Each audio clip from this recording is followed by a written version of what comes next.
السلام علیکم ورحمۃ اللہ وبرکاتہ۔ جنگ قادسیہ کے حوالے سے بہت سے سوالات پوچھے جاتے ہیں۔ جنگ قادسیہ دور فاروقی کی اہم ترین جنگوں میں سے ایک جنگ ہے۔ اس کی اہمیت کا اندازہ اس بات سے لگایا جا سکتا ہے کہ فاروق اعظم خود سپہ سالار اعظم کی حیثیت سے ان مجاہدین کے ساتھ تشریف لے کر آئے جو اس جنگ میں شریک ہونے کے لیے جا رہے تھے، اور مدینہ سے 3 میل دور تک آپ رضی اللہ تعالیٰ عنہ سپہ سالار اعظم کی حیثیت سے ان کے ساتھ چلتے رہے، اور بہت سے صحابہ کرام کی یہ رائے تھی کہ آپ ہمارے ساتھ جنگی محاذ تک چلیں اور ہماری رہنمائی کریں، لیکن اہل رائے بڑے صحابہ کرام نے یہ مشورہ کیا کہ آپ کا بحیثیت خلیفہ دارالخلافہ میں ہونا ضروری ہے، لہٰذا آپ یہیں قیام کریں۔ تو مشورے سے آپ رضی اللہ تعالیٰ عنہ نے سعد بن ابی وقاص رضی اللہ تعالیٰ عنہ کو سپہ سالار مقرر کیا، اور ایرانیوں کی طرف سے سپہ سالار رستم تھا۔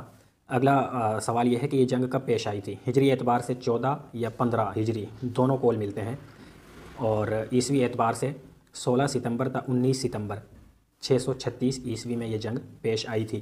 اور قادسیہ عراق کا ایک شہر ہے، کوفہ سے 45 کلومیٹر دور یہ واقع ہے۔ اب یہ ایک قصبے کی شکل میں موجود ہے، اس وقت یہ بڑا اہم شہر تھا، اور فتح کے بعد جب مسلمانوں نے اس جنگ میں اس کو فتح کیا تھا ایران کو، اس وقت یہ ایران کا حصہ تھا، تو اس کی فضیلت مزید بڑھ چکی تھی، اور اس وقت ایک مشہور شہر کا شکل اس نے اختیار کر لی تھی۔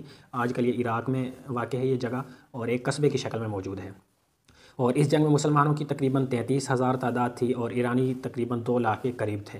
سعد بن ابی وقاص رضی اللہ تعالیٰ عنہ جب پہنچتے ہیں ان قادسیہ کے قریب، تو آپ نے 12 یا 14 سفیر پے در پہ ایک ایک کر کے رستم کے پاس بھیجے، اور اس کو مصالحت کی دعوت دی کہ جزیہ دینا قبول کر لیں، اور ان کے سامنے اسلام پیش کیا، لیکن رستم ہٹ درمی سے باز نہیں آیا، اور اس نے قسم کھائی کہ آفتاب کی قسم، میں عربوں میں سے ایک بھی شخص کو نہیں چھوڑوں گا، بلکہ اس کے یہ الفاظ تھے کہ آفتاب کی قسم، اب میں تمام عربوں کو ویران کر دوں گا۔ یہ جب اس نے قسم کھائی اور وہ فوج کو لے کر مسلمانوں کے مقابلے میں میدان قادسیہ میں پہنچا، تو سعد بن ابی وقاص رضی اللہ تعالیٰ عنہ نے پھر جنگ کے لیے تیاری شروع کر دی۔ حضرت سعد بن ابی وقاص رضی اللہ تعالیٰ عنہ اس جنگ میں ان کی طبیعت خراب ہو گئی تھی، تو میدان جنگ کے قریب ہی ایک پکی عمارت تھی، آپ اس کے اوپر چڑھ کے گاؤ تکیہ لگا کر بیٹھ گئے۔ آپ چونکہ بیٹھ بھی نہیں سکتے تھے، اس لیے گھوڑے پر بھی سوار نہیں ہو سکتے تھے، آپ اوپر سے بیٹھ کر پرچیوں میں لکھ کر مسلمانوں کی رہنمائی کر رہے تھے، اور آپ نے اپنی جگہ پر خالد بن عرفطہ رضی اللہ تعالیٰ عنہ کو سپہ سالار مقرر کر دیا تھا۔ تو گھمسان کی جنگ ہوئی۔ اس جنگ کے 4 دن ہیں، چاروں کے الگ الگ نام ہیں، اور ایک ایک نام کے بارے میں الگ سے سوال بھی پوچھ لیا جاتا ہے۔ پہلے دن کو یوم ارماس کہا جاتا ہے، یہ جمعرات کا دن تھا، 16 ستمبر 636 جمعرات، اس کو یوم ارماس کہا جاتا ہے۔ ارماس کا لفظ فاتح یفتح کے وزن پر آتا ہے، راماسا یا رماسو، اس سے یہ لفظ نکلا ہے ارماس۔ ارماس کا مطلب ہوتا ہے گھمسان کی لڑائی۔ اس دن چونکہ دونوں فوجیں آپس میں ایک دوسرے میں اس طرح گھل مل گئی تھیں کہ کچھ سمجھ نہیں آ رہا تھا، اور ایرانیوں کے ہاتھی جو تھے وہ مسلمانوں کو روند رہے تھے، یہاں تک کہ 500 مسلمانوں کو ایرانی ہاتھیوں نے روند ڈالا تھا، اس لیے اس دن کو یوم ارماس کہا جاتا ہے، یعنی گھمسان کی لڑائی کا دن۔ اس کے بعد پھر دوسرا دن شروع ہوتا ہے، جمعے کا دن تھا، اس دن کو یوم اغواس کہا جاتا ہے۔ اغواس کا لفظ غاث یغوث نکلا ہے، غاث یغوث کا مطلب ہوتا ہے مدد اور معاونت، یعنی امداد۔ دوسرے دن چونکہ مسلمانوں کو امدادی فوجیں مل گئی تھیں، اور اس دن پھر مسلمانوں نے حضرت قعقاع بن عمرو رضی اللہ تعالیٰ عنہ کے مشورے سے اپنے اونٹوں پر اور گھوڑوں پر برقعے ڈال دیے تھے، کالے کپڑے کے جھول ڈال دیے تھے، جن کو دیکھ کر ایرانیوں کے ہاتھی بدکنے لگے، اور ایرانیوں کو ایک پسپائی ہونے لگی تھی، اس لیے اس کو یوم اغواس کہا جاتا ہے۔ پھر تیسرے دن کو یوم اماس کہا جاتا ہے، عین پر زبر ہے، یوم اماس۔ اماس کا مطلب ہوتا ہے سخت، شدید اور ہولناک جنگ کا دن، سخت، شدید اور ہولناک جنگ کا دن۔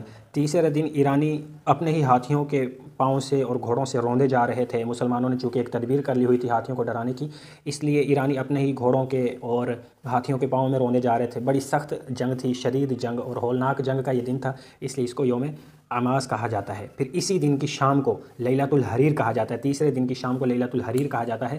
حریر کا مطلب ہے شور و غوغا اور چیخ و پکار کی رات۔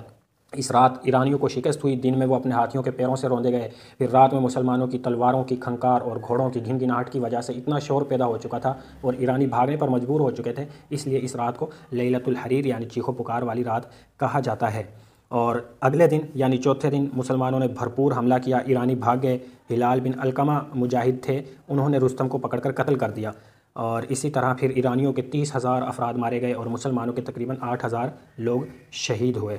چوتھے دن جنگ کا فیصلہ ہو چکا تھا، اس دن کو یوم فتح الفتوح کہا جاتا ہے، یعنی کامرانی کا دن۔ اور یاد رہے کہ اسی جنگ میں حضرت خنسا رضی اللہ تعالیٰ عنہ کے 4 بیٹے بھی شہید ہوئے تھے۔ حضرت خنسا رضی اللہ تعالیٰ عنہ مشہور شاعرہ صحابیہ ہیں۔ آپ کا نام تماظر بنت عمرو تھا اور آپ کا لقب ارسل عرب، یعنی عرب کی سب سے بڑی مرثیہ گوئی، مرثیہ گو آپ کا لقب ہے۔ آپ مرثیہ کہا کرتی تھی۔ آپ کے بھائی معاویہ بن عمرو اور صخر بن عمرو قبائلی جنگ میں قتل ہو گئے تھے کسی موقع پر، تو ان کے غم میں آپ ہر وقت دکھی اشعار مرثیہ کہا کرتی تھی، اس لیے آپ کو ارسل عرب کا لقب دیا جاتا ہے۔ آپ کا تخلص خنسا تھا، خنسا کا معنی ہے نیل گائے۔ تو آپ کے بھی 4 بیٹے اس جنگ میں شہید ہوئے تھے اور حضرت خنسا رضی اللہ تعالیٰ عنہ کی وفات 24 ہجری میں ہوئی تھی۔ تو یہ مختصر تعارف تھا جنگ قادسیہ کا۔ والسلام علیکم ورحمۃ اللہ وبرکاتہ۔